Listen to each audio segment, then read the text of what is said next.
سیدہ عائشہ صدیقہ کہتی ہیں زمانہ سو جاتا اور میرے رسول مصلی بچھا کے کھڑے ہو جاتے. او یار کھیتی باڑی کر کے نہیں، محنت مزدوری کر کے نہیں. جناب عائشہ کہتی ہیں میں یہ بھی دیکھتی کہ حضور ایک آیت شروع کرتے تو ساری رات اسی کو پڑھتے اور میری نظر جاتی تو قدم مبارک پہ ورم آ جاتا. یار نماز پڑھ کے اتنی مشقت کر کے اتنی جد و جہد کر کے ورم آ گیا. یا رسول اللہ اتنی محنت کیوں کرتے ہو؟ فرمایا افلا اکون عبدا شکورا، کیا میں اپنے رب کا شکر گزار بندہ نہ بنوں؟ صحابہ کا ذوق عبادتوں کا، ریاضتوں کا، تلاوتوں کا، طبیعت ہے ان کی. وہ ایک دوسرے کو، حضرت مولا علی شیر خدا کرم اللہ تعالی وجہہ الکریم کے زمانے میں روم کے بادشاہ نے کہا یار یہ مسلمانوں کا پتہ تو کرو، یہ آخر کیوں اتنے زیادہ مجاہد ہیں. اس زمانے میں جاسوس بھیجنے کا مزاج تھا. اب تو جاسوس پکڑا جاتا ہے، اب تو جاسوس ہے، اور جاسوسی کا شوق ویسے آج بھی ہے. عرض کروں تھوڑی سی بات اس عنوان سے. پتہ کیا ہمارا مسئلہ ہے؟ ہم جہاں جاتے ہیں نا وہاں تھوڑی خوشبو سونگنے کی کوشش کرتے ہیں. وہ کیا ہے تو یہ کیا ہے تو ادھر کیا ہے تو تھوڑا سا ادھر کیا ہے. میرے رسول پاک پڑھیے درود شریف، سارے پڑھیے ذرا زور سے صلی اللہ تعالی. نبی پاک علیہ السلام نے فرمایا جاسوسی نہ کرنا ورنہ تم بندوں کو خراب کر دو گے. اور فرمایا اس طرح نہ ہو کہ تم کسی کے آپ کھول نہ نکلو تو تمہارے پہلے کھول جائیں. یہ جو ذوق ہے نا یہ ختم کریں، چھوڑیں. مطلب آپ کس چکر میں پڑے ہوئے ہیں؟ اتنی زیادہ توجہ کرنے کی کیا ضرورت ہے؟ کام سے کام رکھیں، اس میں بندہ تھوڑا سا نا آسان رہتا ہے. یہ جو بہت زیادہ ٹٹولنے والے لوگ ہوتے ہیں نا وہ بےچارے پھر عمر ٹٹولتے ہی گزار دیتے ہیں، اس لیے کہ مزاج ہی بہت پکا ہے. بوری کا منہ کھول کے اندر تک ہاتھ ڈالنا تو پھر کئی دفعہ سامنے سے بچھو بھی لڑ جاتا ہے، خرابی ہوتی. تو جاسوسی کی جاتی تھی. اس نے بھی جاسوس بھیجے کیونکہ قبیلوں کے لوگ تھے، کچھ مسلم کچھ کافر، پہچانے نہیں جاتے تھے لوگ. تو کچھ لوگ اس نے بھیجے، انہوں نے آ کے نا تحقیق کی، ریسرچ کری کہ آخر ماجرا کیا ہے. تو واپس جا کے انہوں نے رپورٹ دی نا روم کے بادشاہ کو. اس رپورٹ کا ایک جملہ بڑا شاندار ہے. وہ کہنے لگا بادشاہ ہمیں مسلمانوں کی کوئی سمجھ نہیں آئی، ہمیں کوئی سمجھ نہیں آئی. انہوں نے کہا کیوں نہیں سمجھ آئی؟ کہنے لگے یار عجیب بندے ہیں، جب رات مصلی پہ بیٹھتے ہیں تو یوں لگتا ہے ان کا دنیا سے رشتہ ہی کوئی نہیں، کوئی کسی کو نہیں جانتا. کوئی اپنے دکھ سنا کے رو رہا ہے، کوئی اپنی بات کر کے رو رہا ہے.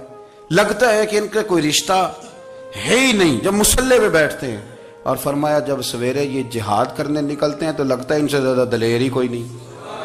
حالانکہ جو مصلوں پہ رونے دھونے کے لوگ ہوتے ہیں وہ کئی دفعہ جہاد میں کام نہیں کرتے، لیکن عجیب لوگ ہیں کہ رات کے راہب ہیں، دن کے مجاہد ہیں، کوئی سمجھ نہیں آتی. میرے عزیز ان لوگوں نے مصلی آباد کر کے رکھا، تلاوتیں ان کا ذوق رہی، منظر روز پڑھنا، اسباق پڑھنا، وظائف پڑھنا، یہ ان کا ذوق رہا. اعلیٰ حضرت بریلوی رحمت اللہ نے 1000 کتاب لکھی ہے، لیکن الوظیفۃ الکریمہ کے نام سے جو وہ صبح و شام وظائف پڑھتے تھے وہ الگ انہوں نے ان کو بیان کیا. پابندی کے ساتھ اپنی اللہ اللہ کرتے تھے. شیخ شہاب الدین سہروردی رحمت اللہ علیہ اس پر ایک بندے نے اعتراض کیا. اس نے کہا جی آپ کس قسم کے صوفی ہیں، مرید بیٹھے ہیں اور آپ وہاں نفل پڑھ رہے ہیں؟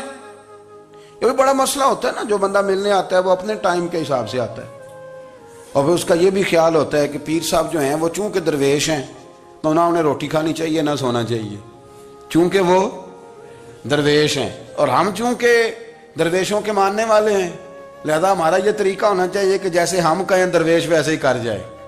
حالانکہ جس کو آپ درویش کہیں گے آپ اس کی مانیں گے، آپ منوائیں گے نہیں، ہمارا مزاج ہوتا ہے. شیخ شہاب الدین پر لوگوں نے اعتراض کی، حضور لوگ ملنے آئے ہیں، زیارت کرنے آئے ہیں، یہ بندے دعا کرانے آئے ہیں، اللہ اللہ کرانے آئے اور آپ نفل پڑھ رہے ہیں. کیا جملہ ہے، کیا حسن ہے، کیا خوبصورتی ہے. فرمانے لگے رب رسول سے مانگنے کے لیے مصلی بچھایا ہے، اگر وہاں سے مانگوں گا نہیں تو تمہیں دوں گا کیا؟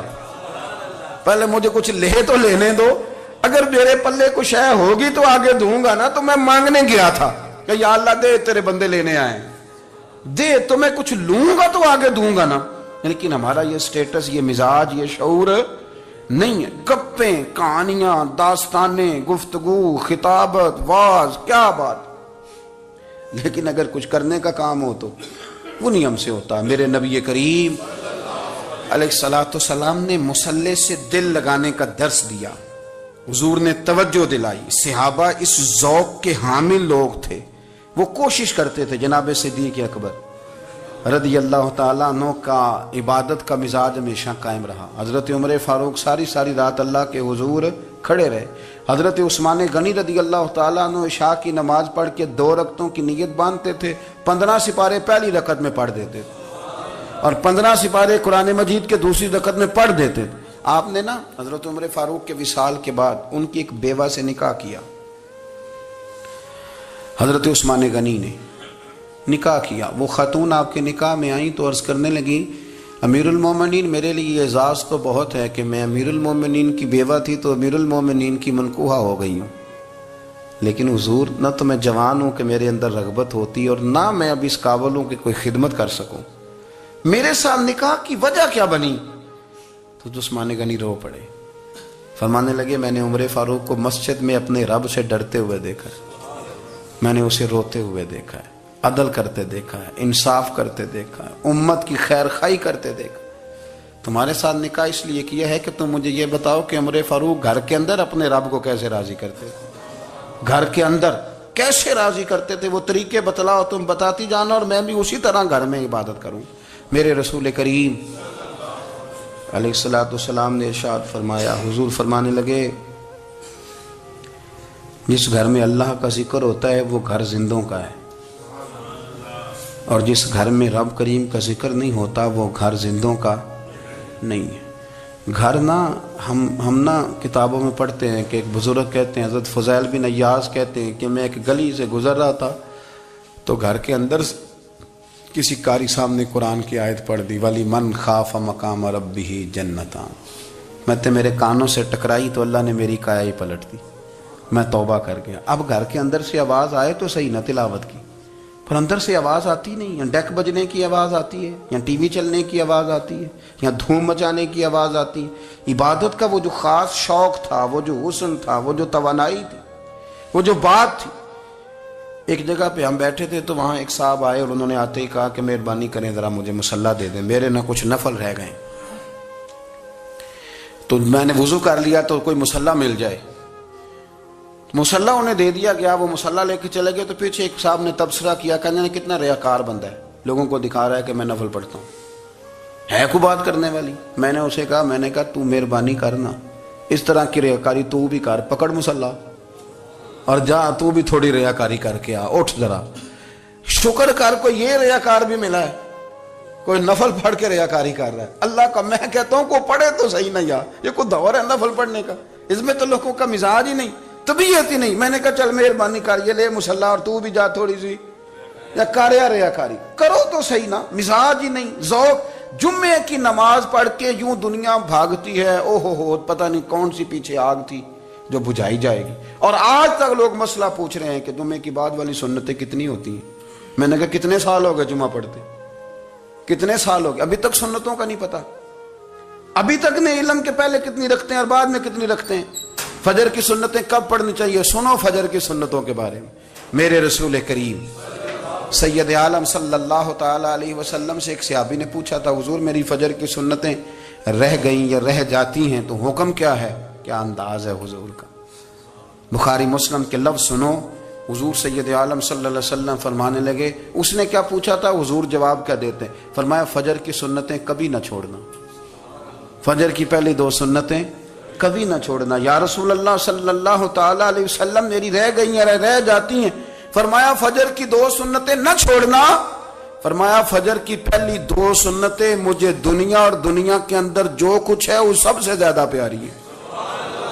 فجر کی 2 سنتیں دنیا اور دنیا میں جو کچھ ہے مجھے وہ سب سے زیادہ پیاری ہیں، اس لیے فجر کی سنتیں نہ چھوڑنا. اپنا ذوق، اپنی طبیعت، ہم نے نا ذوق غلط بنا لیا ہے. اگر 20 بندے کہہ بھی دیں گے تو نے بڑی شاندار تلاوت کیا تو کیا اس سے بنے گا، 100 بندہ کہہ بھی دے تیری کیا بات ہے، کیا بات ہے نعت خاں کی، کیا بات ہے علامہ صاحب کی، پیر صاحب کی، پیر مہر علی شاہ صاحب رحمت اللہ علیہ. آپ تشریف فرما تھے تو آپ کے ایک ہی بیٹے بابو جی جن کو کہا جاتا ہے، جس دن صاحبزادے پیدا ہوئے تو خادم نہ وہاں سے نکلا. ان لوگوں کے شوق اور طرح کے تھے نا تو ان کی توجہ بھی اپنے شوق کی طرف رہتی. تو خادم نکلا اندر سے، پیر صاحب مبارک ہو، پیر صاحب مبارک ہو، پیر صاحب مبارک ہو، پیر صاحب مبارک ہو، شور کر رہے ہیں. تو پیر صاحب کو وجد ہو گیا، اللہ اکبر اللہ اکبر اللہ، او کیا ہوا، کس بات کی مبارک دے رہے ہو؟ عرض کی حضور اللہ نے بیٹا دیا ہے۔ تو آپ فرمانے لگے اچھا حضور آپ کیا ہوا، آپ تو پریشان ہو گئے۔ فرمانے لگے جب تو نے 3 دفعہ کہا نا مہر علی کو مبارک ہو، تو میں سمجھا تھا شاید تجھے کسی نے بتا دیا ہے کہ مہر علی سے اللہ راضی ہو گیا۔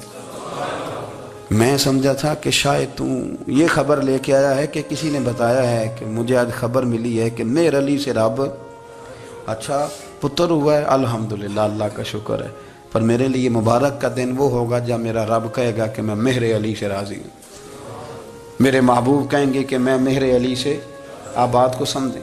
شوق ہی کسی اور طرف تھا، دل ہی کہیں اور لگا ہوا تھا، طبیعت ہی کہیں اور مائل تھی۔ کوئی وظیفہ پوچھتے تھے تو پڑھتے تھے وہ لوگ، کچھ اللہ اللہ انہیں بتائی جاتی تھی تو کرنے کا ذوق رکھتے تھے، طبیعت تھی، قائل تھے۔ حضرت ربیع کہتے ہیں میں بڑی دور سے سفر کر کے گیا حضرت اویس کرنی سے ملنے، بڑی دور سے، اور جب میں پہنچا تو فجر کا وقت تھا، تو حضرت اویس کرنی کو میں نے پا لیا، تو وہ نماز پڑھ کے نا قرآن شریف لے کے بیٹھ گئے۔ فرماتے ہیں اشراق چاشت کا وقت ہوا تو نفلوں کی نیت باندھ لی۔ محدث ابن الجوزی نے لکھا ہے، فرماتے ہیں پھر جب زوال کا وقت ہوا تو مسجد میں جھاڑو دینے لگ گئے، زور کی نماز پڑھ کے تو عصر کی تیاری تک وہ مسجد میں بیٹھے رہے۔ اور میرے نبی پاک علیہ السلام نے فرمایا جو نماز کے انتظار میں بیٹھا ہو وہ نماز ہی میں ہے، وہ نماز ہی میں ہے۔ فرمایا میری دنیا میری امت کی جو رہبانیت ہے نا وہ اتنی ہے کہ نماز کا انتظار کرے، اذان کے بعد نماز کا یہ راہب ہے، یہ اس وقت چھوڑ کے بیٹھے ہیں سارا کچھ۔ فرماتے ہیں عصر تک انہوں نے اللہ اللہ کی، پھر مغرب تک کی، عشاء کی نماز ہوئی تو نماز پڑھی تو وہ تھک گئے، اب مجھے وہ فارغ ہوں مصلی چھوڑے تو میں ملاقات کروں نا۔ یہ آپ حیران نہ ہو کہ اتنی دیر بندہ کیسے اللہ اللہ کر، ہم نے کی نہیں نا اس لیے ہم پریشان ہیں، جو عادی ہوتے ہیں وہ کر بھی لیتے ہیں، وہ یہ کام، میری بات کی سمجھ آ رہی ہے؟ جب جاتے ہو کسی دفتر میں تو 8 گھنٹے کھڑے رہ لیتے ہو نا، مجبوری ہوتی ہے تو کھڑے رہا جا سکتا ہے۔ پاسپورٹ کے دفتر بولیے، امیگریشن کی لائنوں میں، اور میں نے تو ایمبیسیوں میں بندے 12 گھنٹے پہلے جا کے کھڑے دیکھے، رہ لیتے ہیں کھڑے۔ تو اگر ان کاموں کے لیے رہا جاتا ہے تو اللہ رسول کے لیے بھی کھڑے رہا جا سکتا ہے۔ تو فرمانے لگے کہ جب عشاء کی نماز کے بعد آخر انسان تھے، تھک گئے، نیند کا غلبہ ہوا تو تھوڑی ایسے آنکھ بند ہوئی تو کھلی تو رونے لگے۔ حضرت ویسے کرنی رو کے کہنے لگے مالک مجھے غافل تو نہ کر، ابھی میں نے کیا بھی کچھ نہیں، دن ختم ہو گیا، کوئی نفل نہیں، کوئی اللہ اللہ نہیں، اللہ مجھے غافل نہ کر، میری مدد فرما۔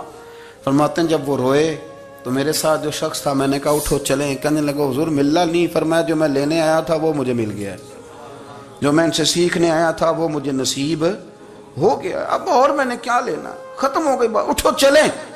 اللہ کے بندوں نے حضرت ربیعہ بن کعب اسلمی رضی اللہ تعالیٰ عنہ فرماتے ہیں، کہتے ہیں جب بنو قریظہ اور بنو نذیر یہودیوں کے ساتھ حضور علیہ السلام نے جنگ کا اعلان فرمایا تو وہ دشمن ہو گئے، ہمیں خطرہ تھا کہ وہ رات کو کہیں محبوب کو تکلیف نہ دیں، تو کچھ لوگ نا تلواریں لے کے نبی پاک کے دروازے پہ پہرے داری کرتے تھے۔ گن مین رکھنا حرام نہیں، اگر کسی کو واقعی خطرہ ہو تو اس کے لیے سنت بھی ہے۔